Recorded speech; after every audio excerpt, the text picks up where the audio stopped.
Olá, leitores e seguidores Polar.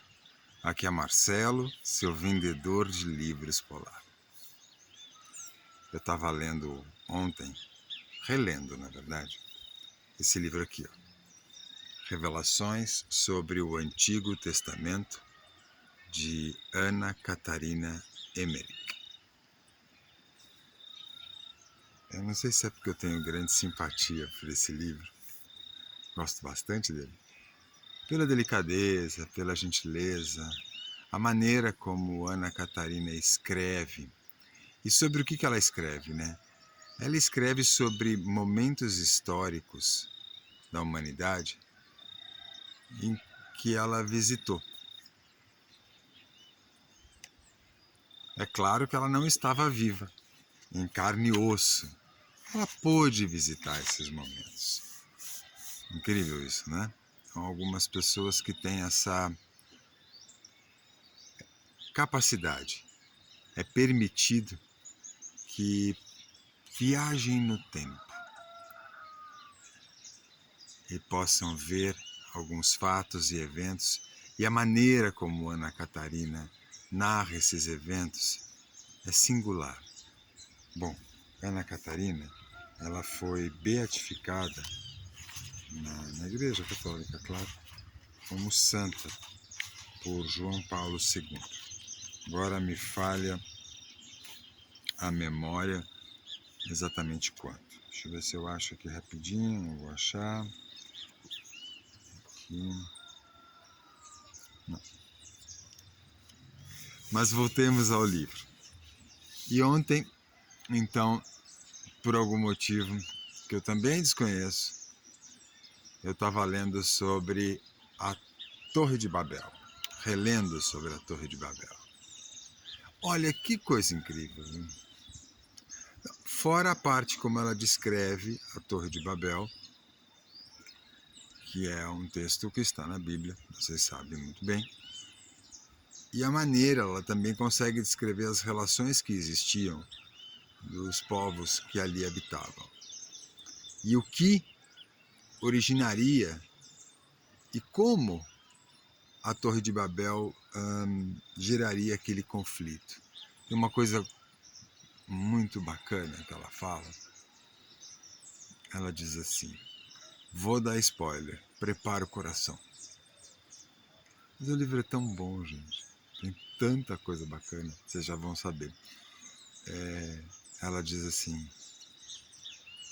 vocês sabem que essa obra, a Torre de Babel, poderia ter sido concluída e estaria até aqui, até agora, conosco, para sim a grandiosidade do que o homem é capaz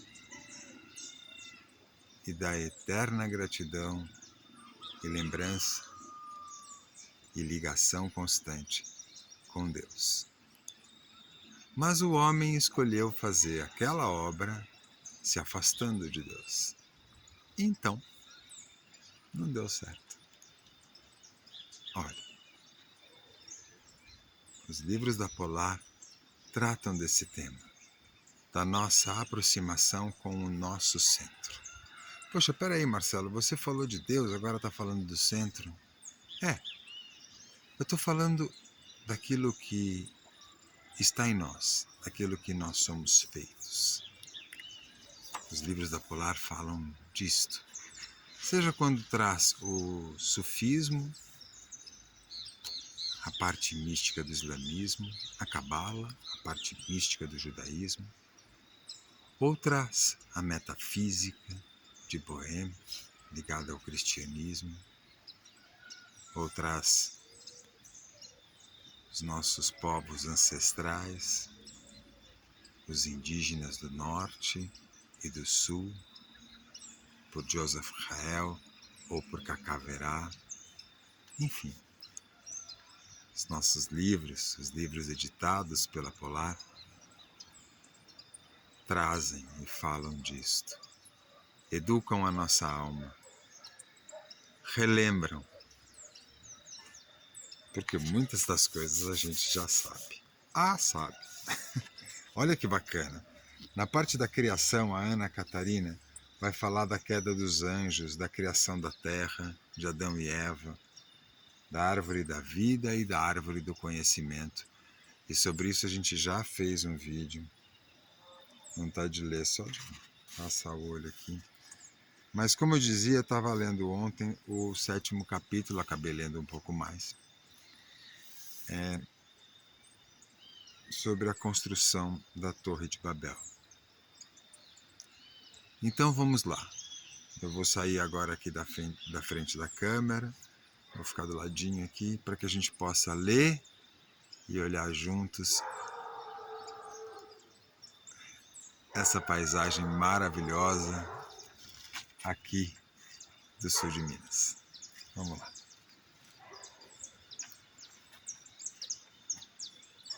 A construção de Torre de Babel foi obra do orgulho. Os construtores quiseram edificar um monumento conforme suas próprias concepções, para se erguer contra os desígnios de Deus. Quando os filhos de Noé tornaram-se muito numerosos, os mais pretensiosos e mais dotados das artes reuniram-se e decidiram construir uma obra tão grande, tão sólida, que as gerações admirariam eternamente e falariam deles como os homens mais poderosos e mais hábeis que existiram. Eles simplesmente excluíram Deus de seus planos. Pensaram somente em sua própria glória. Do contrário, como foi-me explicado muito claramente, Deus lhe teria permitido levar sua obra até o fim.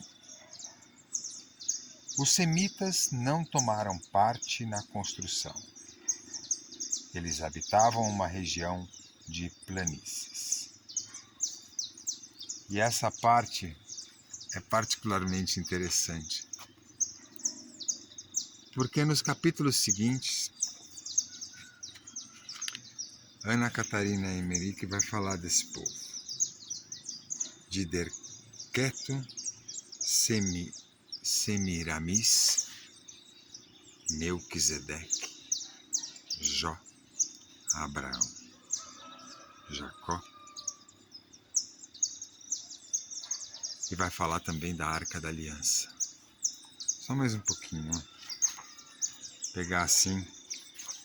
Lembra que o Rangel pediu lá atrás, há muitos anos, abre o livro e lê. Vamos fazer isso para terminar. Abre o livro e lê para vocês sentirem um pouco mais o que essa querida Ana Catarina Emerick, que nasceu em 1774 e nos deixou em 1824. Nos deixou. Pode ser, né? Que a gente não está vendo, mas eu também não estava em 1774. Será que eu não estava? Abri. Ninguém se assemelha a ele. Nada lhe era familiar, estava sempre só. Às vezes, estava acompanhado de 2 mensageiros que enviava à sua frente. Eram 2 corredores com vestimentas curtas e brancas que se encarregavam de anunciar sua chegada aqui e acolá. Depois os dispensava. Tudo do que ele tinha necessidade, ele o tinha ou recebia. As pessoas a quem ele pedia qualquer coisa não lhe negavam e inclusive o davam com alegria. Onde quer que chegasse era felicitado, temido e cumulado de honras.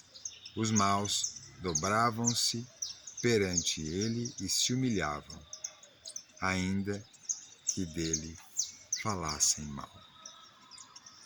De quem estaria falando Ana Catarina Emerick? Ana Catarina Emerick está falando de Melquisedeque.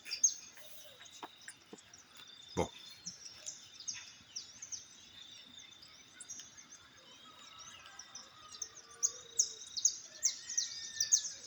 acho que ficou claro, né? Esse convite para cristãos, judeus, todos aqueles filhos de Abraão, os estudiosos de Melquisedeque, é a delicadeza, a simplicidade e a generosidade daquilo que Ana Catarina comunica, que faz toda a diferença quando a gente lê revelações sobre o Antigo Testamento. E eu recomendo muito. Mas eu sou vendedor de livros. Boa leitura, gente.